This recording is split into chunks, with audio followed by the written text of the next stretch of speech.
বিসমিল্লাহির রহমানির রহিম। সুপ্রিয় দর্শক শ্রোতা, আসসালামু আলাইকুম ওয়া রাহমাতুল্লাহ।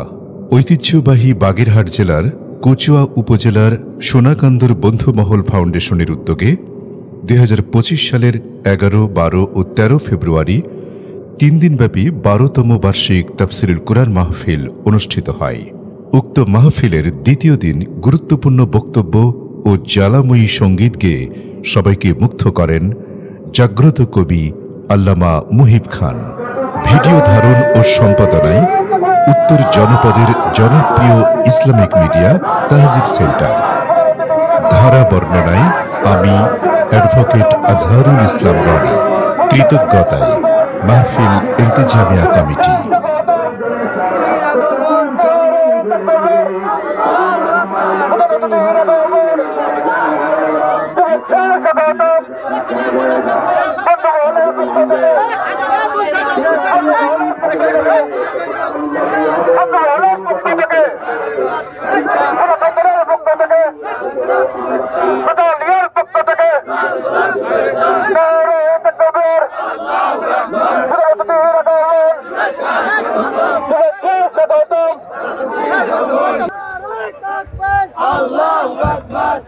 সম্মানিত তৌহিদি জনতা, আজ হাজারো মানুষের বাঁধ ভাঙা ভিড় প্রমাণ করছে, তৌহিদি জনতার উপস্থিতি প্রমাণ করছে আগামীর বাংলাদেশ হবে কোরআনের বাংলাদেশ। আগামী বাংলাদেশ হবে ইসলামী বিপ্লবের। আলহামদুলিল্লাহ الحمد لله نحمده ونستعينه ونستغفره ونؤمن به ونتوكل عليه ونعوذ بالله من شرور أنفسنا ومن سيئات أعمالنا من يهده الله فلا مضل له ومن يضلله فلا هادي له ونشهد أن لا إله إلا الله وحده لا شريك له ونشهد أن سيدنا ونبينا وحبيبنا وسندنا ومولانا محمدا عبده ورسوله صلى الله تعالى عليه وعلى آله وأصحابه وبارك وسلم تسليما كثيرا أما بعد فأعوذ بالله من الشيطان الرجيم بسم الله الرحمن الرحيم ومكروا ومكر الله والله خير الماكرين صدق الله العظيم الحمد لله ثم الحمد لله হৃদয়ের গভীর থেকে সবাই উচ্চারণ করি আলহামদুলিল্লাহ। মাশাআল্লাহ। আজকের এই মাহফিল সোনাকান্দর বন্ধুমহল ফাউন্ডেশনের উদ্যোগে আয়োজিত। এরা কারা? এক ঝাঁক টকবকে তরুণ, তাদের অপূর্ব সমন্বয় এবং সংঘবদ্ধ একটা শক্তির নাম বন্ধুমহল ফাউন্ডেশন। সুবহানাল্লাহ। অত্যন্ত বলিষ্ঠ চিন্তা চেতনা এবং নিয়ত নিয়ে তারা কাজ করছে, ঠিক কিনা? তাদের আয়োজনে, তাদের উদ্যোগে ৩ দিন ব্যাপী ১২তম ওয়াজ মাহফিল ১১ বার হয়েছে, এবার সহ ১২ বার, এক যুগ পূর্তি হয়েছে বলে আলহামদুলিল্লাহ। আল্লাহ রাব্বুল আলামিন এই তরুণ এবং যুব সমাজকে তার দ্বীনের পূর্ণাঙ্গ সৈনিক রূপে কবুল করুন। দেশ, জাতি, দ্বীন ও ঈমান, সত্য এবং মানবতার পক্ষে আজীবন সফল ভূমিকা রাখার তৌফিক দান করুন। আল্লাহ রাব্বুল আলামিন এই মাহফিলকে কিয়ামত পর্যন্ত বংশানুক্রমিকভাবে প্রজন্ম থেকে প্রজন্মান্তরে জারি রাখার তৌফিক এনায়েত ফরমান। আজকের এই মাহফিলের পরম শ্রদ্ধাভাজন সভাপতি মহোদয়, উপস্থিত ওলামা হাজরাত, আমন্ত্রিত মেহমান বৃন্দ, সামাজিক, সাংস্কৃতিক, রাজনৈতিক, ব্যবসায়িক বিশিষ্ট ব্যক্তিবর্গ, দূর দূরান্তে যাদের কানে আওয়াজ যাচ্ছে, পর্দার অন্তরালে যে মা বোনদের কানে আওয়াজ যাচ্ছে, এবং এই মাহফিল জুড়ে যারা বসে আছেন, দেশ প্রেমিক, দিন প্রেমিক, আল্লাহ এবং তার রাসূলের জন্য জীবন কুরবান করতে প্রস্তুত তাওহীদি জনতা, সবাইকে হৃদয়ের গভীর থেকে আন্তরিক অভিনন্দন এবং মোবারকবাদ জ্ঞাপন করছি।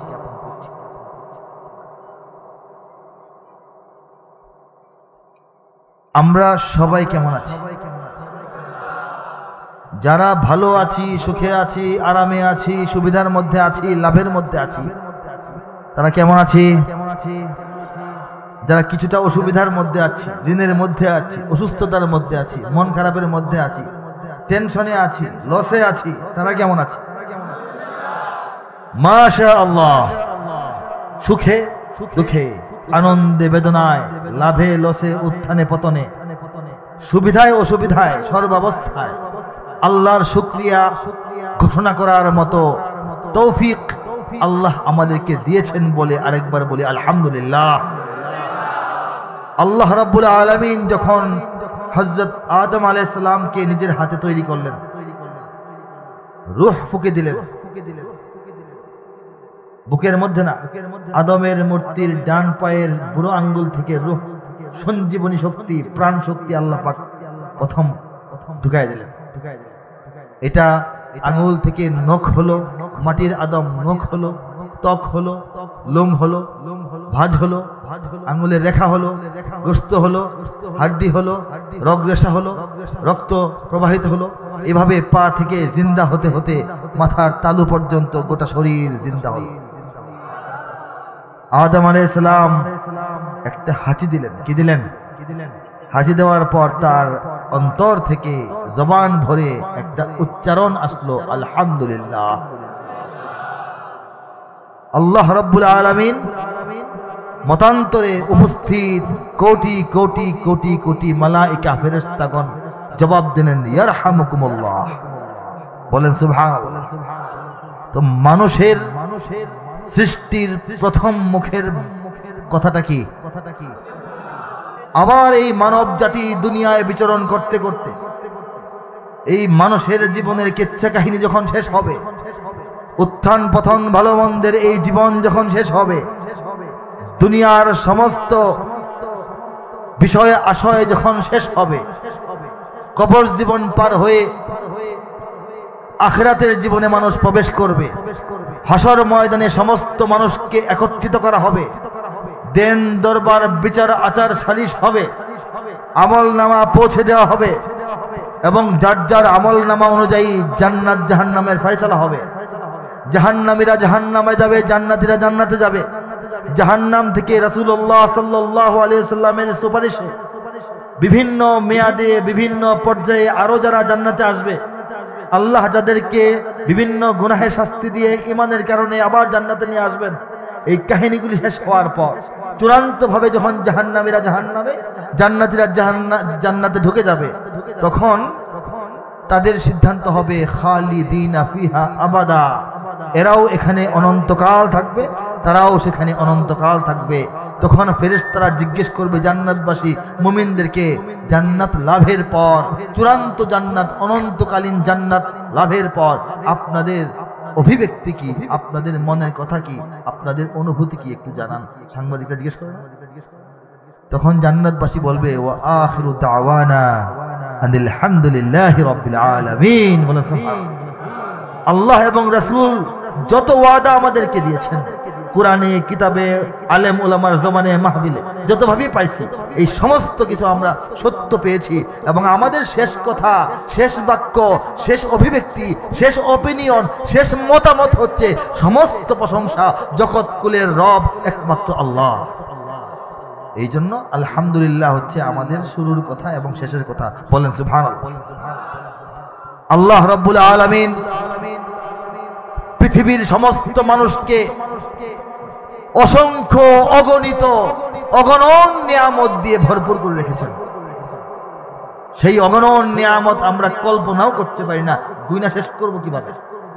আমরা তো জানি না প্রতি সেকেন্ড কত রকমের নিয়ামতের উপর আমরা নির্ভর করে আমরা বেঁচে আছি, এবং সেই ব্যবস্থাপনা আল্লাহ করেছেন। ঠিক না? এই নিয়ামতগুলির মধ্যে বড় দাগে কয়েকটা ভাগ আছে। প্রথমত টাকা পয়সা, বাড়ি গাড়ি, সহায় সম্বল, ধন সম্পদ, গয়না গাটি, সোনা দানা, হীরা জহরত, মণি মাণিক্য। বলেন সুবহানাল্লাহ। এইগুলি আল্লাহ পাক দুনিয়ার সমস্ত মানুষকে কম বা বেশি দান করেছেন। কেউ অনেক বেশি, কেউ অনেক কম, কেউ মাঝামাঝি অনেক পর্যায়ে সম্পদের মালিক আল্লাহ বানাইছেন না? বানাইছেন। দ্বিতীয় প্রকারের বড় নিয়ামত মানুষের মান সম্মান, ইজ্জত, আবরু, মর্যাদা, চেয়ার পাওয়ার, মানুষের প্রভাব, প্রতিপত্তি। বলেন সুবহানাল্লাহ। বিশ্ববাসীকে কম বেশি আল্লাহ পাক দান করছেন। আরেক প্রকারের বড় নিয়ামত মানুষের শিক্ষা দীক্ষা, জ্ঞান, বুদ্ধি, মেধা, প্রতিভা এবং সচেতনতা, উপলব্ধি ক্ষমতা। বলেন সুবহানাল্লাহ। কম বেশি দুনিয়া সবাইকে আল্লাহ পাক দান করছেন। ঠিক কিনা? আরেক প্রকারের বড় নিয়ামত মানুষের সৌন্দর্য, রূপ লাবণ্য, সুস্বাস্থ্য, দীর্ঘ হায়াত। এটাও আল্লাহ পাক মানুষকে কম বেশি সবাইকে দান করেছেন। ঠিক কিনা? জোরে বলেন। আরেক প্রকারের বড় নিয়ামত উত্তম পরিবার, উত্তম সন্তান, উত্তম স্ত্রী, উত্তম বংশধর। বলেন সুবহানাল্লাহ। কম বেশি মানুষকে আল্লাহ পাক দান করেছেন। মুমিনকেও দান করেছেন, কমিনকেও দান করেছেন, আল্লাহর গোলামকেও দান করেছেন, আল্লাহর দুশ্মনকেও দান করেছেন। ঠিক কিনা বলেন? এমনকি দুনিয়ার হিসাবে দেখা যায় ধন সম্পদের দিক থেকে কাফের মুশরিকরা মুসলমানদের চেয়ে অনেক বেশি অগ্রসর, এবং ক্ষমতা বলতে যা দুনিয়াতে বোঝায় সেই ক্ষমতা পাওয়ারের দিক থেকেও কাফের মুশরিকরা মুসলমানদের চাইতে অনেক বেশি উঁচুতে অবস্থান করছে। তাহলে আমরা যারা মুসলমান আল্লাহকে সিজদা করি, রুকু করি, তাসবিহ পড়ি, তাহলিল করি, জিকির করি, তেলাওয়াত করি, আমাদের অর্জিত সম্পদ থেকে আল্লাহর নির্দেশ মানতে গিয়ে আমরা যাকাত দেই, আমরা আমাদের সারা জীবনের সঞ্চিত সম্পদ দিয়ে হজ করতে যাই, আল্লাহ এবং রাসূলের সম্মান রক্ষার জন্য, ঈমান ও শরীয়তের বিধান রক্ষার জন্য আমরা যুদ্ধ করি, জিহাদ করি, লড়াই করি, সংগ্রাম করি, মিছিল করি, মিটিং করি, আন্দোলন করি, বিপ্লব করি এবং জীবন বিলিয়ে দেই। এই যে এত কিছু করি, খাইয়ে খেয়ে না খেয়ে আল্লাহর উপর তাওয়াক্কুল করে আমরা বেঁচে থাকি, না খেয়ে রোজা রাখি, সেই আল্লাহ আমাদেরকে কি ঠকাইলেন? ঠকে গেলাম নাকি?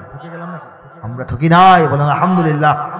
আসমানের নিচে জমিনের উপরে সৃষ্টির জন্য স্রষ্টার যত বড় নিয়ামত হইতে পারে শ্রেষ্ঠতম নিয়ামত আমাদেরকে আল্লাহ পাক দান করছেন, সেটা হচ্ছে ঈমান। বলে ঈমান সহজে পেয়েছি বলে আমরা বুঝি না। ঈমান কি সস্তা না মূল্যবান?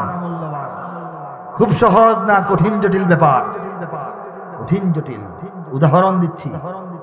950 বছর উম্মতকে আল্লাহর পথে ডাকতে ডাকতে ডাকতে ডাকতে হযরত নূহ আলাইহিস সালাম নিজে ক্লান্ত হন নাই, আল্লাহ বিরক্ত হয়ে গেছেন। ঠিক না? আল্লাহ বলছেন জাহাজ বানাও, তোমার কথা যারা শুনেছে, তাওহীদ পন্থী যারা হয়েছে, তাদেরকে নিয়ে তুমি জাহাজে উঠে যাও। ঠিক না? সেই জাহাজ নির্মাণ করার পর হযরত নবী নূহ আলাইহিস সালাম অনেককে নিয়ে উঠলেন, কিন্তু নিজের আপন পুত্র কেনানকে উঠাইতে পারলেন না। কারণ কেনানের তাকদীরে আল্লাহ পাক ঈমান ধার্য করেন, নবীর ছেলে হলে ঈমানদার হবে। এটা কি শিওর? হযরত ইব্রাহিম আলাইহিস সালাম আমাদের পিতা, মিল্লাতা আবিকুম ইব্রাহিম হুয়া সাম্মাকুমুল মুসলিমিন, সেই আমাদের যিনি পিতা, 200 কোটি মুসলমানের পিতা, দুনিয়া থেকে অতীতে বিদায় হয়ে যাওয়া লক্ষ কোটি মুসলমানের যিনি পিতা, তার পিতা কি মুমিন ছিলেন? কাফের ছিলেন। মূর্তি বানাতো, মূর্তি বেচতো, মূর্তি পূজা করত, নমরুদের খুব খাস লোক ছিল। কিনা? নবীর আব্বা হইলে ইমানদার হবে, এটা কি শিওর? হযরত লূত আলাইহিস সালাম, তার স্ত্রী, তার সহধর্মিনী, তার জীবন সঙ্গিনী, তার লাইফ পার্টনার, এই মহিলা কাফেরদের সঙ্গে কুফরি করতে করতে আল্লাহর আযাবে নিপতিত হয়ে ধ্বংস হয়ে শেষ হয়ে গেছে। অথচ নবীর ওয়াইফ বিবি খাদিজাও তো নবীর ওয়াইফ। খাদিজার যে কপাল, এই কপাল কি এই মহিলার হয়েছে? তো নবীর ওয়াইফ হইলেই সে মুমিনা হবে, এটা কি শিওর? আমাদের নবী, প্রিয় নবী, শেষ নবী, সেরা নবী, বড় নবী, উঁচা নবী, মহানবী, বিশ্ব নবী, আকায়ে নামদার, তাজদারে দু আলম, সৈয়দুল মুরসালিন ওয়া খাতামুন নবিয়্যিন হযরত মুহাম্মদ মুস্তাফা মুরতাজা মুজতাবা সাল্লাল্লাহু আলাইহি ওয়াসাল্লাম। সবাই একসঙ্গে পাঠ করি, সাল্লাল্লাহু আলাইহি ওয়াসাল্লাম। জন্মের আগে পিতৃহীন হয়েছেন, 6 বছর বয়সে মাকে হারালেন, 7.5 থেকে 8 বছর বয়সে দাদাকে হারালেন, চাচা আবু তালিবের ঘরে লালিত পালিত হলেন। চাচা আবু তালিব ভদ্রলোক, জ্ঞানী লোক, সচেতন লোক, বিশ্বস্ত লোক, আস্থাভাজন লোক, ন্যায়পরায়ণ লোক, ন্যায় বিচারক লোক, আমানতদার লোক, সৎ লোক, সত্যবাদী লোক এবং অত্যন্ত অভিজাত, দেখতে শুনতেও সুন্দর মানুষ, ঠিক কিনা? তিনি যেমন সুন্দর, যেমন তার মানবিক গুণাবলী খুব সুন্দর, নেতৃত্বের উপযুক্তি, প্রভাবশালী একটি ব্যক্তি। তিনি আল্লাহর নবীকে ছোটবেলা থেকে আদর করছেন, মুখে তুলে খাওয়াচ্ছেন, গোসল করাচ্ছেন, চুমু খাচ্ছেন, বাজারে নিয়ে বেড়াচ্ছেন। কিশোর নবী সাল্লাল্লাহু আলাইহি ওয়াসাল্লাম, বালক নবী সাল্লাল্লাহু আলাইহি ওয়াসাল্লামকে সিরিয়া পর্যন্ত নিয়ে সফর করেছেন, আমরা জানি না? এবং যুবক বয়সে বিয়ে শাদী করিয়েছেন বিবি খাদিজার সঙ্গে। কাফেরদের অত্যাচার থেকে রক্ষা করার সর্বাত্মক চেষ্টা করেছেন। নবীজির সঙ্গে আপন ভাতিজার মহব্বতে 3 থেকে 4 বছর কারাবরণ করেছেন, জেলখানায় থেকেছেন, ঠিক কিনা? সেই চাচা মৃত্যুর সময় আল্লাহর নবী কাঁদলেন, হাতে ধরলেন, আবদার করলেন, অনুরোধ করলেন, কিন্তু ঈমান নসিব হয় নাই। শ্রেষ্ঠ নবীর আপন চাচা হইলে মুমিন হবে, এই শিওরিটিকে আল্লাহকে দিয়েছেন। এই যে আল্লাহ বলেন, মাইয়াহদিল্লাহু ফালা মুদিল্লা লাহু ওয়া মান ইউদ্লিলহু ফালা হাদিয়া লাহু। আমি আল্লাহ যাকে হেদায়েত দেই তাকে কেউ পথহারা বানাতে পারে না, আমি যাকে পথহারা বানিয়ে রাখি তাকে কেউ হেদায়েতের রাস্তায় টানতে পারে কিন্তু আনতে পারে না। নবীরা টেনেছেন, রাসূলরা টানেন, আলেমরা টানেন, কিন্তু সবাই তো আসে না। আসার আনার মালিক কে? যে আল্লাহর স্বাক্ষর ছাড়া, যে আল্লাহর মহব্বত ছাড়া, যে আল্লাহর নির্বাচন বা সিলেকশন ছাড়া কোনো ব্যক্তি ঈমান পায় না। নবীরা দোয়া করলেও কাজটা হয় না। সেই ঈমান রব্বুল আলামিন এই বাংলাদেশের জমিনের শতকরা 94.6% মানুষকে এমনিতেই দান করে দিয়েছে। হৃদয়টা আনন্দে ভরে উচ্চারণ করি আলহামদুলিল্লাহ। এটা বিস্ময়ের ব্যাপার, এই বিস্ময় প্রকাশ করে বলি সুবহানাল্লাহ। এটা গৌরবের ব্যাপার, গৌরব প্রকাশ করে বলি আল্লাহু আকবার। এদেশে আল্লাহু আকবরের সুরে সূর্য ওঠে, এদেশে আল্লাহু আকবরের সুরে সূর্য ডোবে, এদেশে আল্লাহু আকবরের সুরে সূর্য ওঠে, এদেশে আল্লাহু আকবরের সুরে সূর্য ডোবে। এদেশের মাল্লা মাঝি কিষান মজুর সবার ঠোঁটে শোনো রে লা ইলাহা ইল্লাল্লাহর জিকির ওঠে। ঈমানের তপ্ত আগুন জ্বলছে সবার বুকে বুকে, সে আগুন দেশ হতে দেশ দেশান্তরেও জ্বালতে হবে। এদেশে আল্লাহু আকবরের সুরে সূর্য ওঠে, এদেশে আল্লাহু আকবরের সুরে সূর্য ডোবে, ঠিক না? এদেশে প্রতিদিন সূর্য উদিত হয় ফজরের আযানের ধ্বনিতে, ঠিক কিনা বলেন? প্রতিদিন সূর্য অস্তমিত হয় মাগরিবের আযানের ধ্বনিতে, ঠিক কিনা বলেন? ঈমানের তপ্ত আগুন জ্বলছে সবার বুকে বুকে, ঠিক কিনা জোরে বলেন? যার যার বুকে সে আগুনটা আছে হাত তুলে তাকবীর দিয়ে গোটা দুনিয়াকে দেখিয়ে দিন।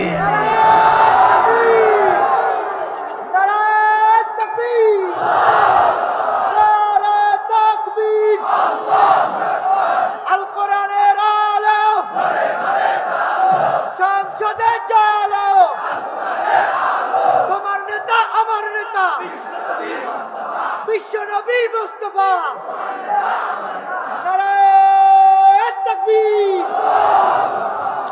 ঈমানের তপ্ত আগুন জ্বলছে সবার বুকে বুকে, ঠিক কিনা?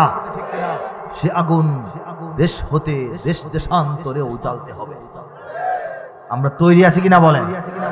এই যে আমাদের প্রত্যয়, এই যে আমাদের ঘোষণা, এই যে আমাদের প্রবণতা, এই যে আমাদের অঙ্গীকার, এই যে আমাদের হুঙ্কার, এর ভয়ে, এর আতঙ্কে আজকে দিল্লি থরথর করে কাঁপছে, ওয়াশিংটন থরথর করে কাঁপছে, তেল আবিব কাঁপছে, ঠিক কিনা জোরে বলেন। তারা বাংলাদেশকে ভয় পায়। বাংলাদেশের মারণাস্ত্র এমন কিছু নাই যে এদের ভয় পাইতে হবে। বাংলাদেশের এমন কোন মাটির নিচে এত সম্পদ নাই যে দুনিয়াতে আর কেউ দেখে নাই, এখানে খালি আছে। এরকম কি আছে বলো? সারা দুনিয়াতে তো আল্লাহ পাক কিছু না কিছু দিচ্ছেন। তাহলে এখানে এত মনোযোগ কেন? এখানে এত রক্তচক্ষু কেন? এখানে সীমান্তে এত ধাক্কাধাক্কি হয় কেন? কারণটা এটা হচ্ছে ইসলামের একটি পূর্ণাঙ্গ প্রস্তুতকৃত ঘাঁটি। বলে সুবহানাল্লাহ। কে তৈরি করেছেন? আল্লাহ তৈরি করেছেন।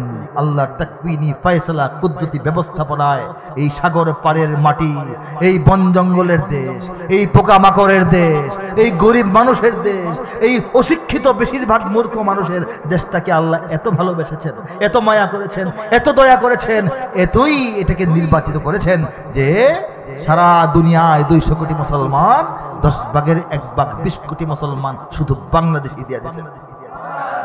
বলেন সুবহানাল্লাহ। এদেশের পথে ঘাটে, এদেশের বাজার হাটে,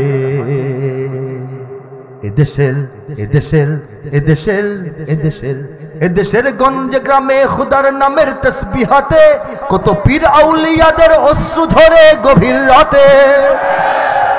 যে দেশের সন্তানেরা মক্তবে যায় কোরআন বুকে, সে দেশে আল কোরআনের শাসন কায়েম করতে হবে।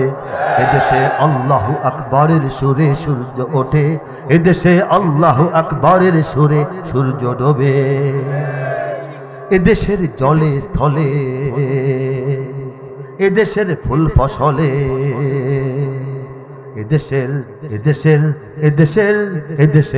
এদেশের সবুজ মাটি, সবুজ ঘাসে, সবুজ বনে, মদিনার সবুজ মিনার ঝলসে ওঠে 2 নয়নে।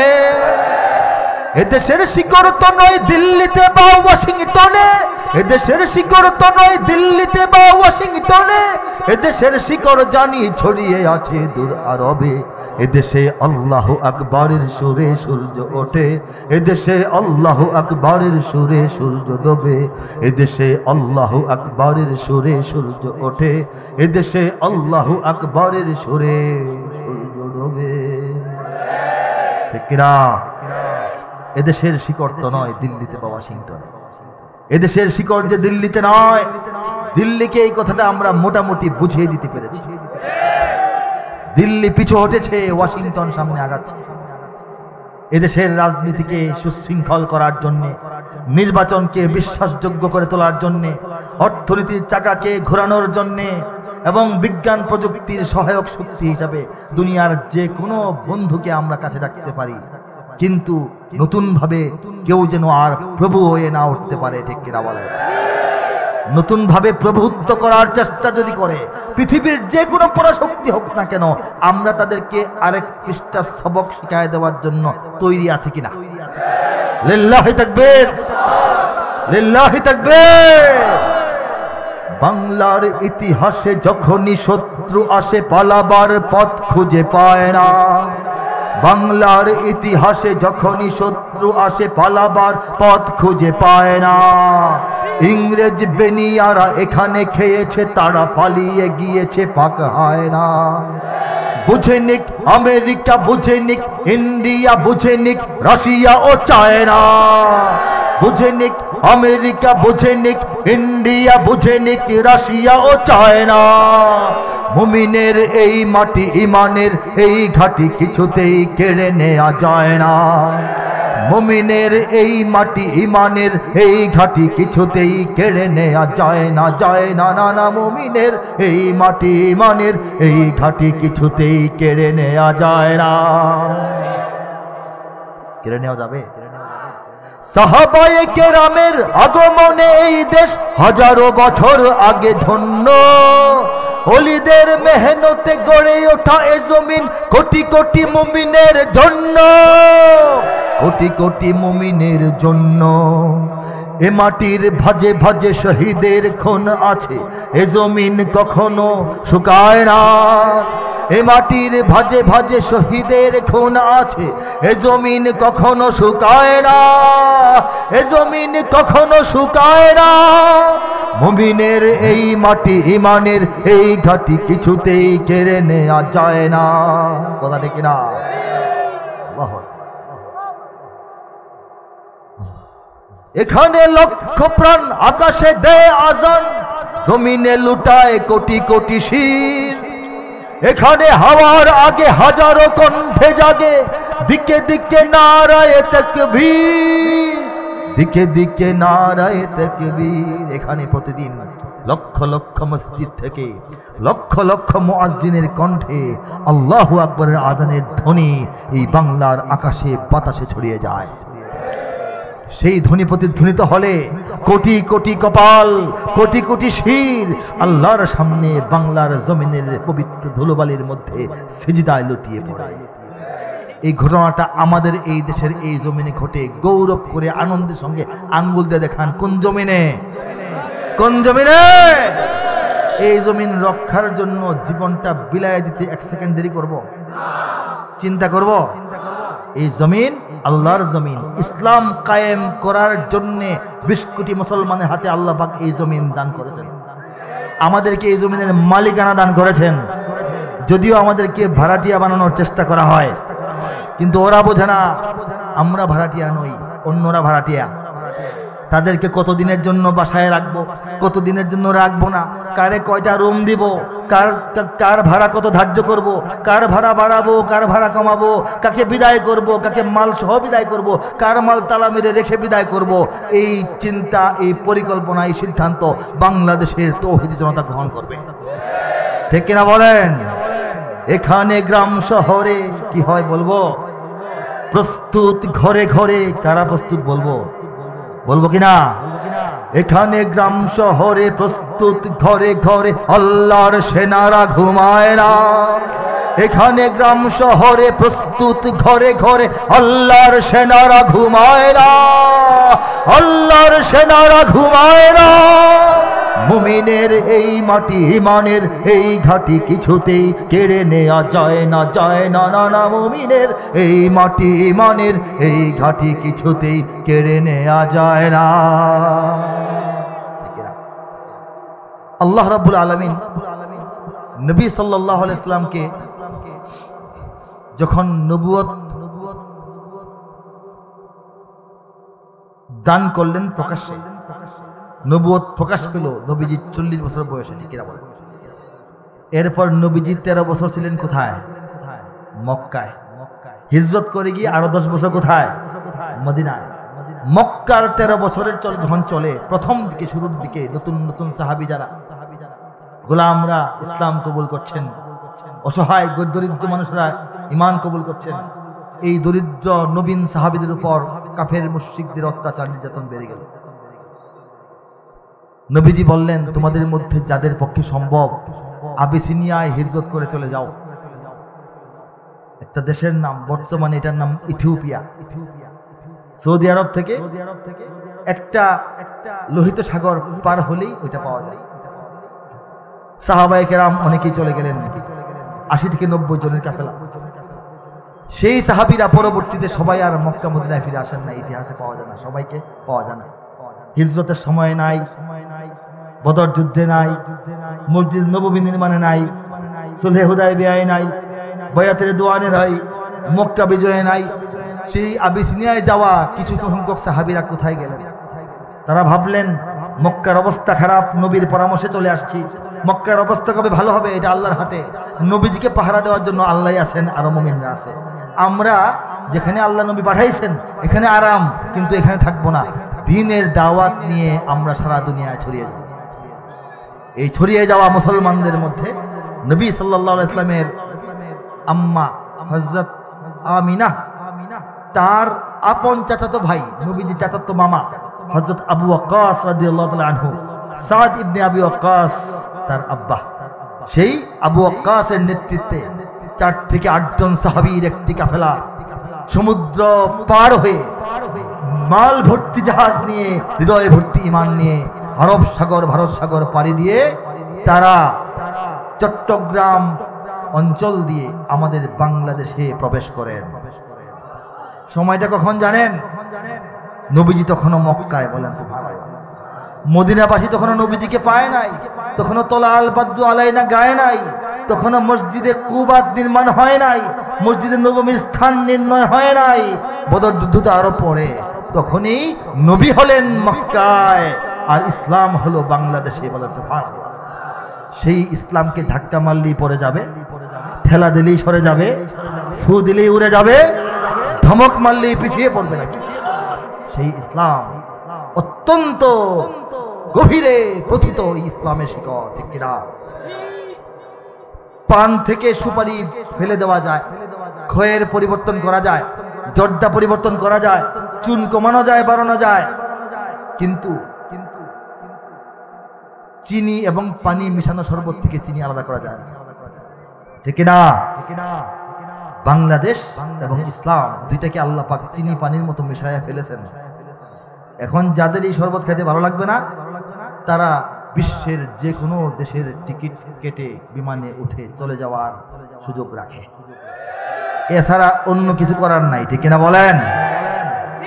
ইঞ্চি ইঞ্চি মাটি সোনার চাইতে খাঁটি, নগদ রক্ত দিয়ে কেনা, শত্রু বাহানাদার একটি কণাও তার কেড়ে নিতে কেউ পারবে না। গাইব, ইঞ্চি ইঞ্চি মাটি সোনার চাইতে খাঁটি, নগদ রক্ত দিয়ে কেনা, শত্রু বাহানাদার একটি কণাও তার কেড়ে নিতে কেউ পারবে না। রঙের তুলিতে আকাশ সবুজের ছায়া ঢাকা, সুজলা সুফলা পরিপাটি, লক্ষ শহীদ গাজী রেখেছে জীবন বাজি, করেছে স্বাধীন এই মাটি। বাংলাদেশ আমার বাংলাদেশ, তোমার বাংলাদেশ সবার প্রাণ, ধন্য ধন্য আমি সবার চাইতে দামি বাংলা মাটির সন্তান। বাংলাদেশ আমার বাংলাদেশ, তোমার বাংলাদেশ খোদার দান, সোনার জন্মভূমি তোমার জন্য আমি জীবন দিয়েছি কোরবান। জীবন কোরবান করি নাই, ৭১ করি নাই, মাত্র সেদিন করতে হয় নাই ভাই। চারিদিকে দুশ্মন আছে না নাই? আর বাংলাদেশ খোদার দান, সোনার জন্মভূমি তোমার জন্য আমি জীবন দিয়েছি কোরবান। ২০০৩-এ লেখা সঙ্গীত, ২২ বছর আগে, এখনো তরুণরা পছন্দ করে, বলি আলহামদুলিল্লাহ। এখনো পুরান মনে হয় না, মনে হয় দরকার আছে, ঠিক আছে? ইমান জিন্দা করে জিহাদের হুঙ্কারে পরাজিত করো শত্রুকে, ২০০৩-এ বলা হয়েছিল। বর্তমান সময়ে এসেও আমাদের সীমান্তের কৃষকেরা, শ্রমিকেরা, মজুরেরা, ওখানকার ছেলেরা, ওখানকার তরুণরা ভারতের বিরুদ্ধে আঙ্গুল উঁচিয়ে ইমান জিন্দা করে জিহাদের হুঙ্কার দিচ্ছে। সীমান্তে আমাদের বন্ধুরা, আমাদের এদেশের নাগরিকেরা দুঃসাহস দেখিয়ে ভারতকে বলছে নারে তাকবীর, আল্লাহু আকবার, ঠিক কিনা বলেন? সঙ্গীত হারিয়ে যায় না, অবচেতন মনে হোক সচেতন ভাবে হোক, এক সময় এটা তরুণরা আমল করতে থাকে, ঠিক কিনা বলেন? ২০১০-এ গিয়েছিলাম, ১৫ বছর আগে। বাংলাদেশের সব মানুষের নাম বদলাতে পারে, বইয়ের পাতায় স্বাধীনতা সংগ্রাম বদলাতে পারে, বঙ্গোপসাগরের সব পানি যেতে পারে শুকিয়েও, গোটা রাজধানী গিলে নিতে পারে বুড়িগঙ্গার ঢেউ, সুন্দরবন কেটে হতে পারে ইটের ভাটার লাকড়ি, শিল্পপতিরা দেউলিয়া হয়ে খুঁজতে পারেন চাকরি, চোরগুন্ডারা পেয়ে যেতে পারে মন্ত্রীর মর্যাদা, আইনের ফাঁকে কালো টাকা সব হয়ে যেতে পারে সাদা। অনেকেই বলে এই দেশ নাকি হুজুগে জাতির দেশ, দফায় দফায় বদলায় এর রংঢং পরিবেশ, তাই বলে ইসলাম তো এদেশে হুজুগে হবে না শেষ, হুজুগে হবে না শেষ। ইসলাম এ মাটির পরতে পরতে জনপদে ঘরে ঘরে, ইসলাম এ জাতির ৯০% মানুষের অন্তরে, ইসলাম নিয়ে কেউ ছিনিমিনি খেলে এমন শক্তি নেই, আর কিছু থাক না থাক এদেশে ইসলাম থাকবে, সব কিছু বদলে যাক এদেশে ইসলাম থাকবে, আর কিছু থাক আর না থাক এদেশে ইসলাম থাকবে। ২০১০-এ কথাটা লেখা এবং বলা মিলতেছে কিনা বলেন? দেখেন, বইয়ের পাতায় স্বাধীনতা সংগ্রাম বদলাতে পারে, বর্তমান নতুন বইয়ের পাতায় স্বাধীনতার ইতিহাস চেঞ্জ হচ্ছে না। শিল্পপতিরা দেউলিয়া হয়ে খুঁজতে পারেন চাকরি, শিল্পপতিরা দেউলিয়া হচ্ছেন না। শিল্পপতিরা তাদের পালিয়ে যাওয়ার জন্য, গা ঢাকা দেওয়ার জন্য দাড়ি শেভ করতেছে। কথাগুলি 15 বছর আগে লেখা, একদম মিশা নাকি? না আল্লাহ মিলাই দিচ্ছেন? লেখাইছিলেন কে? লিখিয়েছিলেন কে? দেখিয়ে দিচ্ছেন কে? লিখিয়েছিলেন কে? দেখাচ্ছেন কে? দাঁড়িয়ে রাখা কি? জান বাঁচানো কি?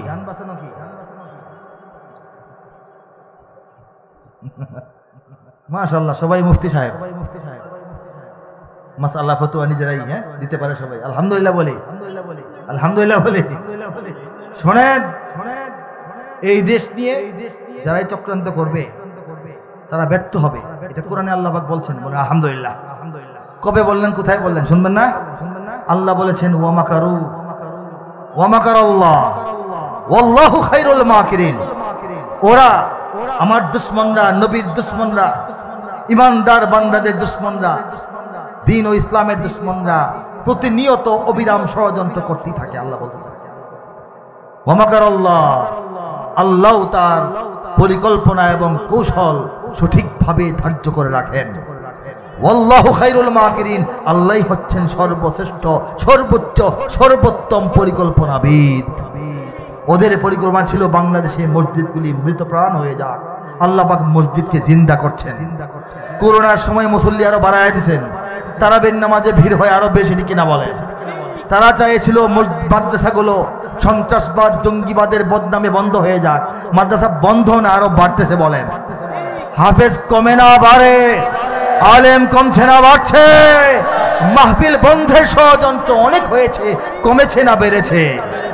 তারা কমাতে চেয়েছে ওয়া মাকারু, আর আল্লাহ বাড়াচ্ছেন ওয়া মাকারাল্লাহ ওয়াল্লাহু খায়রুল মাকিরিন। বলে সুবহানাল্লাহ, ঠিক কিনা?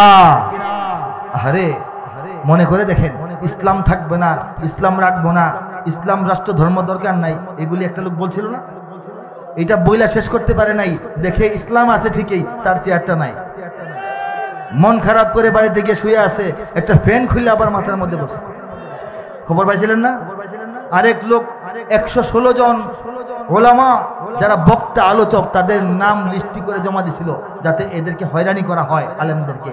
সেই ব্যক্তিকে আল্লাহ পাক কলা পাতার মধ্যে শোয়া দিছেন, গলার মধ্যে গামছা পেঁচিয়ে দুনিয়াকে দেখায় দিছেন, ঠিক কিনা? নাম উল্লেখ করব না, কারণ আমাদের বিদ্বেষ অথবা ভালোবাসা ব্যক্তিগত কারণে নয়, আল্লাহর ওয়াস্তে, ঠিক কিনা? আমরা মোহব্বত করি আল্লাহর ওয়াস্তে, ঘৃণা করি আল্লাহর ওয়াস্তে। আল্লাহর যারা বন্ধু তারা আমাদের বন্ধু, আল্লাহর যারা দুশ্মন তারা আমাদের দুশ্মন। যারা আল্লাহর নবীকে ভালোবাসে আমরা তাদেরকে ভালোবাসি, যারা আল্লাহর নবীর সঙ্গে বেয়াদবি করে আমরা তাদেরকে মিসমার করে দিই, ঠিক কিনা বলে? আমরা ব্যক্তিগত রাগ কারো প্রতি পোষণ করি না, আমরা এটাই হচ্ছে মুসলমানদের আদর্শ, ঠিক কিনা? হযরত আলী কাররামাল্লাহু ওয়াজহাহু, আলী কাররামাল্লাহু ওয়াজহাহু, যার চেহারাটাকে, যার ব্যক্তিত্বকে আল্লাহ পাক নিজেই আলোকিত, উজ্জ্বল এবং সম্মানিত করেছেন। বলেছে হযরত আলী কাররামাল্লাহু ওয়াজহাহু একটা যুদ্ধের ময়দানে অনেক কষ্ট করে টার্গেট করে দৌড়াইতে দৌড়াইতে একটা কাফেরকে ধরলেন। বলেন সুবহানাল্লাহ। দুষ্ট কাফের, বেতমিজ কাফের, আল্লাহর দুশমন, নবীর গালমন্দ করে, নাউযুবিল্লাহ, সাহাবীদেরকে অনেক অত্যাচার করে, এবং সে মক্কার সাহাবীদেরকেও বাড়িঘর লুটপাট করেছে, এবং যুদ্ধক্ষেত্রে অনেক সাহাবীকে সে শহীদ করতেছে। এরকম একটা দুষ্ট কাফের। আলীর রাগ উঠছে, তাকে দৌড়ায় ধরছেন, ধরার পর তাকে শোয়াইছেন মাটির মধ্যে, হাঁটু গেড়ে তার বুকের উপরে বসছেন, তাকে এখন হত্যা করবেন। তখন এই কাফের করলো কি, হযরত আলীর চেহারা মুবারকের মধ্যে থুতু মারলো। কি করলো? থুতু ছিটিয়ে দিল। মানুষ মরতেছে তো, শেষমেশ কি করবে? থুতু মারছে। থুতু মেরে চোখ বন্ধ করে পড়ে আছে যে এখন তো আমার মৃত্যু। পরে দেখে যে তাকে কেউ মারতেছে না, মারতে লেট হচ্ছে, তাকায় দেখে আলী তাকে মারতেছে না। হযরত আলী দাঁড়ালেন, বললেন তুমিও উঠে দাঁড়াও, আমি তোমাকে হত্যা করার জন্য ধরেছিলাম একটা রাগ থেকে, গোসা থেকে, এবং সেই রাগ গোসা ছিল আল্লাহর ওয়াস্তে। বলেন সুবহানাল্লাহ। তুমি আল্লাহর দুশ্মন, নবীর দুশ্মন, মুসলমানদের দুশ্মন, এই জন্য তোমাকে আমি হত্যা করতে চেয়েছিলাম। যখন তুমি আমার মুখের মধ্যে থুতু মারলা তখন তুমি হয়ে গেছো আমার ব্যক্তিগত দুশ্মন। তোমার প্রতি আমার ব্যক্তিগত রাগ আসছে মনের মধ্যে, ব্যক্তিগত রাগ থেকে আমি তোমাকে মারবো না। থুতু খাওয়ার পর রাগ উঠছে না? কার না উঠবে? বললেন এখন থুতু খাওয়ার পর ওই রাগ নিচে পড়ে গেছে, নিজের রাগ বেশি বড় হয়ে গেছে, এই নিজের রাগে তোমাকে আমি মারবো না। নগদ রাগ তো তোমাকে আমি ছেড়ে দিলাম। আমরা আল্লাহ এবং রাসূলের কারণ ছাড়া, ব্যক্তিগত কারণে কাউকে মারি না। ছেড়ে দিলাম, তুমি যুদ্ধে চলে যাও, স্বাধীনভাবে যুদ্ধ করো। আমি যদি আরেকবার দৌড়িয়ে তোমাকে পেয়ে ধরতে পারি তখন হত্যা করব। বলেন সুবহানাল্লাহ। এই কথা বলে আলী বিদায় হইলেন। আলী অন্যদিকে চলে গেলেন। এই যুদ্ধ একটু করে আয়সা দেখেন সে এখানে দাঁড়ায় আছে, নড়ে না চড়ে না, কোথাও যায় না। আল্লাহ আলী বললেন এই মিয়া তুমি যাও না কেন? তোমার ছাইরা দিলাম। সে বলে আমি তো আর যাবো না। আর যাবো কোথায়? আমি আপনার সঙ্গে থাকবো, আমাকে কলিমা পড়ায় নেন। এই হচ্ছে ইসলামের শিক্ষা, ঠিক কিনা বলেন? এরকম না?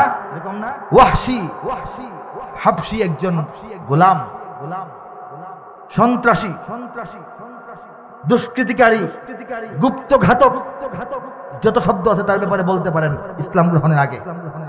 তাকে ভাড়া করে আল্লাহর নবীর আপন চাচা হযরত হামজাকে হত্যা করানো হয়েছিল। হযরত হামজাকে যে ওয়াহশী হত্যা করলো, মক্কা বিজয়ের পর সেই ওয়াহশী ঈমান আনলো। বলেন সুবহানাল্লাহ।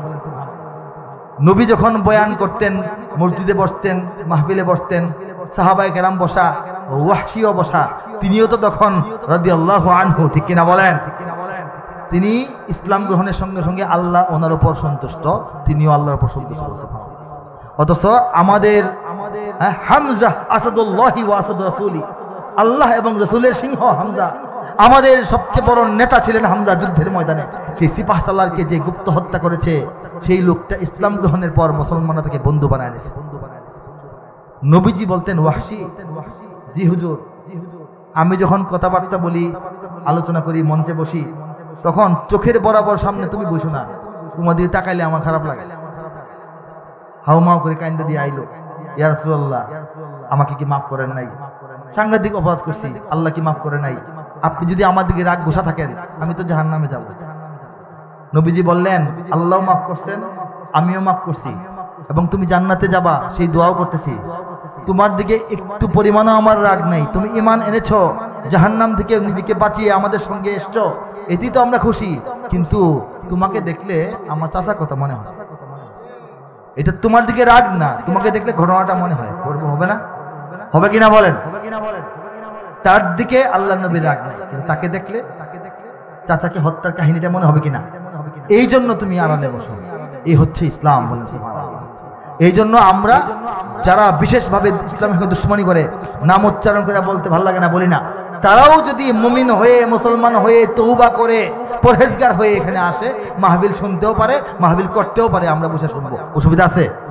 তারা যদি পাক্কা হাফেজ, আলেম, মুফতি, মুহাদ্দিস, মুফাক্কির হয়ে আসে, কোথাও পড়াশোনা কইরা বাইতুল মুকাররমে খতিব বানাইতে আমাদের আপত্তি আছে? আমরা সবাইকে বুকে টেনে নিব যদি ইসলামের খাতিরে তারা আমাদের বন্ধু হয়, ঠিক কিনা বলেন? কিন্তু যারা জেনে বুঝে শুনে বাংলাদেশের সঙ্গে ইসলামের সম্পর্ককে বিচ্ছিন্ন করার যে কোনো চক্রান্ত করবে, তাদেরকে বাংলাদেশ থেকে বিচ্ছিন্ন করার আগ পর্যন্ত আমাদের লড়াই, আমাদের সংগ্রাম, আমাদের বিপ্লব কখনো থামবে না, ঠিক কিনা ধরে বলেন? এটাই হচ্ছে আমাদের সর্বশেষ কথা এবং ঘোষণা। আমি দীর্ঘায়িত আলোচনা করব না, এই মুহূর্তে শেষ পর্যায়ে চলে এসেছি। আমি আল কোরআনের কাব্যানুবাদ থেকে অল্প একটু আকর্ষণীয় অংশ আপনাদেরকে শোনাবো। আল কোরআনের কাব্যানুবাদ মানে হচ্ছে পবিত্র কোরআনের শুরু থেকে শেষ পর্যন্ত ৬,০০০-এর অধিক আয়াতের কবিতার মাধ্যমে অনুবাদ। বলেন সুবহানাল্লাহ। আল্লাহ বলেন বাল হুয়া কুরআনুম মাজিদ ফি লাওহিম মাহফুজ। কোনো কিছু সৃষ্টি করারও আরো ৫০,০০০ বছর আগে আল্লাহ পাক কুরআন মজিদ তার কাছে সংরক্ষিত রেখেছেন। কিন্তু বিশ্ববাসীর জন্য কোরআন দুনিয়াতে আসতে শুরু করেছে এবং এসেছে ১৫০০ বছর আগে। ১৫০০ বছর বয়স দুনিয়াতে কোরআনের বয়স, ঠিক কিনা বলেন? এই ১৫০০ বছরের কোরআনের ইতিহাসে দুনিয়ার অনেক দেশে অনেক ভাষায় কোরআনের তরজমা তাফসীর রচিত হয়েছে, বলি আল্লাহু আকবার। কিন্তু এই কাব্যানুবাদ জিনিসটা বিরল। কঠিন, জটিল, সুদূর পরাহত, অচিন্তনীয়, অকল্পনীয়, অভাবনীয়, অসম্ভব প্রায় একটা বিষয়। কেননা এই কাজটা করতে হলে ইচ্ছামতো কবিতা লিখলে হবে না। আল্লাহর কালামে যে আয়াতে যতটুকু আল্লাহ বলেছেন এর তর্জমা যতটুকু পাওয়া যায় এটাকেই কবিতার তাল, লয়, ছন্দে, অন্তে মিলাইতে হবে। ঠিক না? কাব্যমান ঠিক থাকতে হবে, সাহিত্য মান ঠিক থাকতে হবে, ভাষার মান ঠিক থাকতে হবে, আরবি থেকে বাংলায় নেওয়ার নিয়ম কানুন, নাহু, সরফ, ফাসাহাত, বালাগাতের সামঞ্জস্য রাখতে হবে। আল্লাহর কালামের শুদ্ধতা, আল্লাহর কালামের উচ্চতা, মহত্ব, বড়ত্ব, গুরুত্ব, তাৎপর্য, আভিজাত্য এবং ভাব গাম্ভীর্য পূর্ণভাবে অক্ষুণ্ণ রেখে সংরক্ষণ করতে হবে। শুরু থেকে শেষ পর্যন্ত ধারাবাহিক তর্জমা করতে হবে। ফাঁকে ফাঁকে করলাম, ফাঁকে ফাঁকে সারলাম হবে না। মূল তর্জমা হইতে হবে। বুঝলাম একটা, লিখলাম একটা, এমনি হবে না। আল্লাহ যেটা বুঝেছেন সেটা দেখতে হবে। ঠিক কিনা বলেন? এবং প্রত্যেকটা আয়াতে কারিমার সুস্পষ্ট স্বতন্ত্র স্বতন্ত্র তর্জমা হইতে হবে। 5টা আয়াত মিললে একটা তর্জমা বানাই ফেললাম তাহলেও হবে না। আরো অনেক নিয়ম আছে। ঠিক কিনা? সূরা ইউসুফ জানেন না অনেকেই? সূরা ইউসুফ জুড়ে হযরত ইউসুফ আলাইহিস সালামের কিচ্ছাটা লেখা আছে। এই কিচ্ছা তো আমরা সবাই জানি নাকি? সূরা ইউসুফের তর্জমা যদি ইউসুফ আলাইহিস সালামের কিচ্ছা জানেন বলে আপনি আপনার মতো লিখে ফেলেন, এই তর্জমা, এই আয়াতের এই সূরার তর্জমা হলো ইউসুফ আলাইহিস সালামের কাহিনী, তাহলে হয়ে যাবে? সেই সূরার মধ্যে যতটুকু যেভাবে মানে যখন যে পরিমাণ শব্দ দিয়ে আল্লাহ পাক লিখেছেন সেইভাবে ধারাবাহিক এবং সুস্পষ্ট বিশুদ্ধতার সঙ্গে লিখলে এটা তর্জমা হবে। সেটা আবার কাব্যের মানে উত্তীর্ণ হলে কাব্যানুবাদ হবে। এই জন্য ব্যাপারটা কঠিন। কিন্তু আল্লাহ যখন চেয়েছেন তখন তার এক নগণ্য বান্দার হাতে পূর্ণাঙ্গ কোরআনের কাব্যিক অনুবাদের কাজটি করিয়ে নিয়েছেন। একটা বিষয় শুনবেন না? আউযু বিল্লাহি মিনাশ শাইতানির রাজীম। বিসমিল্লাহির রহমানির রহিম। বিতাড়িত শয়তান থেকে চাই আল্লাহর আশ্রয়। বিতাড়িত শয়তান থেকে চাই আল্লাহর আশ্রয়। আল্লাহর নামে যিনি দয়াবান, পরম করুণাময়। সূরা রহমানের শেষে কিছু আয়াত শোনাচ্ছি। كأنهن الياقوت والمرجان فبأي آلاء ربكما تكذبان هل جزاء الإحسان إلا الإحسان فبأي آلاء ربكما تكذبان ومن دونهما جنتان فبأي آلاء ربكما تكذبان مدهامتان فبأي آلاء ربكما تكذبان। তেলাওয়াত এ পর্যন্তই থামলাম, লম্বা করলাম না, সময় সংক্ষেপ। আমি তর্জমায় যাচ্ছি। পদ্মরাগ ও প্রবালের মতো উহারা দীপ্যমান। ইয়াকুত ওয়াল মারজান, পদ্মরাগ পদ্ম ফুলের লালিমা, মারজান প্রবাল, সমুদ্র গর্ভে যে প্রবাল উপর থেকে সূর্যের কিরণে ঝকমক করে। আল্লাহ বলতেছেন সেই ঝকমক করা প্রবাল আর যে পদ্ম ফুলের লালিমা মিশ্রিত যে সৌন্দর্য, এই সৌন্দর্য প্রকাশ পায় তোমাদের জন্য জান্নাতে। আমি যে হুরদেরকে রাখছি তাদেরকে দেখতে এমন দেখা যায়। পদ্মরাগ ও প্রবালের মতো উহারা দীপ্যমান, তবে তোমাদের প্রতিপালকের মানিবে না কোন দান। উত্তম কাজে উত্তম ছাড়া কিবা হবে প্রতিদান, তবে তোমাদের প্রতিপালকের মানিবে না কোন দান। এ দুটি ছাড়াও সেখানে রয়েছে আরো দুটি উদ্যান, তবে তোমাদের প্রতিপালকের মানিবে না কোন দান। উদ্যান দুটি কৃষ্ণাভ ঘন সবুজ দৃশ্যমান, তবে তোমাদের প্রতিপালকের মানিবে না কোন দান। তাতে ফলমূল দুটি উদ্যানে রবে চঞ্চলা ঝর্ণা প্রবহমান, তবে তোমাদের প্রতিপালকের মানিবে না কোন দান। ওলামায়ে কেরাম বুঝবেন, ফিহিমা ফাকিহাতুন ওয়া নাখলুন ওয়া রুম্মান, তাতে ফলমূল খেজুর আনার থাকিবে বিদ্যমান, তবে তোমাদের প্রতিপালকের মানিবে না কোন দান। সুশীলা রূপসী রমণীকুলের সেখানে অবস্থান, তবে তোমাদের প্রতিপালকের মানিবে না কোন দান। আর সে হুরেরা স্বর্গ তাবুতে রবে অপেক্ষমান, তবে তোমাদের প্রতিপালকের মানিবে না কোন দান। তাহাদের আগে না ছুঁয়েছে জিন, না ছুঁয়েছে ইনসান। আল্লাহ বলেন লাম ইয়াতমিসহুন্না ইনসুন ক্বাবলাহুম ওয়ালা জান। হে জান্নাতবাসী মুমিনেরা, তোমাদের জন্য যে হুরদেরকে রেখেছি তাদেরকে তোমাদের আগে আর কোনো জিন বা ইনসান স্পর্শ করে নাই। তাহাদের আগে না ছুঁয়েছে জিন, না ছুঁয়েছে ইনসান। ফাবিআইয়ি আলাই রাব্বিকুমা তুকাজ্জিবান। তবে তোমাদের প্রতিপালকের মানবে না, অস্বীকার করবে। কোন দান কোন নিয়ামত বলেন সুবহানাল্লাহ। সবুজ ও সুন্দর গালিচায় বসিবে দিয়ে হেলান, তবে তোমাদের প্রতিপালকের মানিবে না কোন দান। সর্বশেষ আয়াত, তাবারাকাসমু রাব্বিকা যিল জালালি ওয়াল ইকরাম।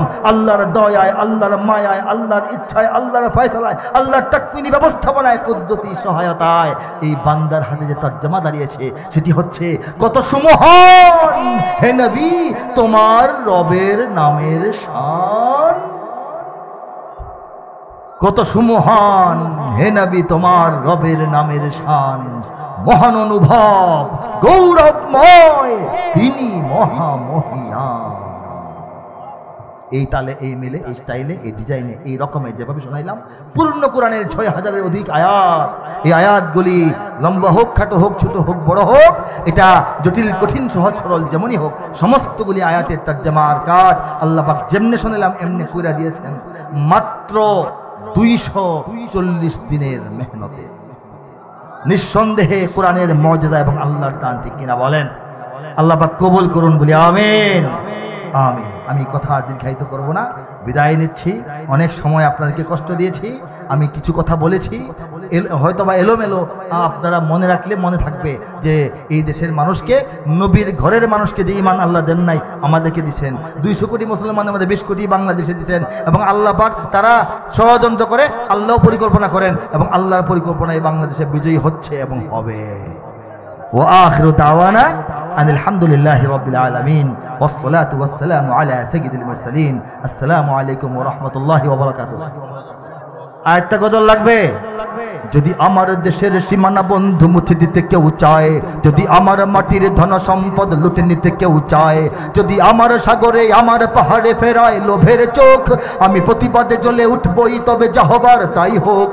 এই শান্ত সবুজ পতাকায় যদি পড়ে শকুনের থাবা, এই সুপ্ত বারুদ জাতি নিয়ে ফের খেলে যদি কেউ দাবা, কোটি মানুষের প্রাণের কুটিরে আগ্রাসনের হাত যদি কেউ বাড়ায়, তবে আবার যুদ্ধ হবে, আবার যুদ্ধ হবে, আবার যুদ্ধ হবে, আবার যুদ্ধ হবে। মাশাআল্লাহ। এই কোরআনের কপি এক ভলিউম, এক কোরআনের মধ্যে সম্পূর্ণ কোরআন যদি কেউ সংগ্রহ করতে চান আমার গাড়ি থেকে সংগ্রহ করবেন, ড্রাইভার সাহেবের কাছে আছে। 1200 টাকা মূল্য, অনলাইন অফলাইন সারা বাংলাদেশে সব জায়গায়। মাহফিলের গাড়ি থেকে 1000 টাকা দিয়ে নেওয়ার সুযোগ আছে, আপনারা সেই সুযোগটা গ্রহণ করতে পারেন। আমরা সবাই দোয়া করব, দোয়ার মাধ্যমে বিদায় নেব ইনশাআল্লাহ। আল্লাহুম্মা আনতাস সালাম কাস সালাম تباركت يا ذا الجلال والإكرام. ربنا ظلمنا أنفسنا وإن لم تغفر لنا وترحمنا لنكونن من الخاسرين. ربنا لا تزغ قلوبنا بعد إذ هديتنا وهب لنا من لدنك رحمة إنك أنت الوهاب. أي الله আমাদের প্রত্যেকের জীবনের সমস্ত গুনাহ খাতা আপনি maaf করে দিন। আয় আল্লাহ অনেক মুশকিলাত আমাদের আছে, সমস্ত মুশকিলাত আসান করে দিন। অনেক অভাব অনটন সংকট হাজাত আছে, সমস্ত হাজাত আপনি পূরণ করে দিন। আল্লাহ অসুস্থদেরকে রোগমুক্ত করে দিন, পেরেশান হালদের পেরেশানি দূর করে দিন, ঋণগ্রস্তদেরকে ঋণ আদায় করার তৌফিক দান করে দিন। বিছানায় পড়া রোগীদেরকে আল্লাহ আরো দীর্ঘ সময় আপনার ইবাদত করার মতো সক্ষমতা দান করে দিন, দীর্ঘ হায়াত এবং পূর্ণাঙ্গ সুস্থতা দান করে দিন। আয় আল্লাহ যারা কবরে শায়িত তাদের কবরকে জান্নাতের বাগান বানিয়ে দিন। সমস্ত কবরবাসীকে আপনি দয়া করে মাফ করে দিন। আল্লাহ ঘরে বাইরে শান্তির ফয়সালা করে দিন। বাংলাদেশের আল্লাহ দেশ জাতির উপর শান্তি শৃঙ্খলা নিরাপত্তার ফয়সালা করে দিন। আল্লাহ এই যুবকদেরকে সত্যিকার অর্থে আপনি কবুল করে নিন। এই মাহফিলকে জারি রাখার তৌফিক আপনি দান করুন। এই এলাকার উপর আপনার রহমত বরকত মাগফিরাত এবং রিজক এবং সমস্ত রকমের নিয়ামত ভরপুর করে দেওয়ার ফয়সালা দান করুন। আয় রব্বুল আলামিন, আয় রব্বুল আলামিন সারা দুনিয়ার মুসলমানদেরকে ঐক্যবদ্ধ করে দিন। মাজলুমদেরকে মুক্তি এবং বিজয় দান করুন। জালিমদেরকে আপনি হিদায়াত দান করুন, নতুবা তাদেরকে পরাস্ত করুন। আল্লাহুম্মা ইন্না নাজআলুকা ফি নুহুরিহিম ওয়া নাউযু বিকা মিন শুরুরিহিম ইয়া রব্বুল আলামিন, ইয়া রব্বুল আলামিন। আপনার নবী আপনার কাছে সারা জীবন যত কল্যাণ চেয়েছেন সমস্ত কল্যাণ তার উম্মত হিসেবে আমাদেরকেও দান করুন। যত অকল্যাণ থেকে নবীজি পানাহ চেয়েছেন সমস্ত অকল্যাণ থেকে আমাদেরকেও পানাহ দান করুন। জীবনের প্রত্যেকটা সময় আমাদেরকে ইসলামের উপর কায়েম ও দায়েম থেকে জীবন পার করার তৌফিক দান করুন। আল্লাহ, মৃত্যু যখন যেভাবে হয় আমরা শাহাদাতের জীবন কামনা করছি। আয় রব্বুল আলামিন, অন্তত অপমৃত্যু থেকে আমাদেরকে বাঁচিয়ে দিন। মৃত্যুর সময় আপনার প্রিয়, আপনার পছন্দনীয়, সুন্দর, সুগোছালো, সুশৃঙ্খল, সুগন্ধিযুক্ত আপনার ভালোবাসার এবং পছন্দ হওয়ার মতো ঈমান খানা নিয়ে আমাদের প্রত্যেককে আপনার দরবারে হাজির হওয়ার তৌফিক দান করুন। সুবহান রাব্বিকা রাব্বিল ইজ্জাতি আম্মা ইয়াসিফুন ওয়া সালামুন আলাল মুরসালিন ওয়াল হামদুলিল্লাহি রাব্বিল আলামিন।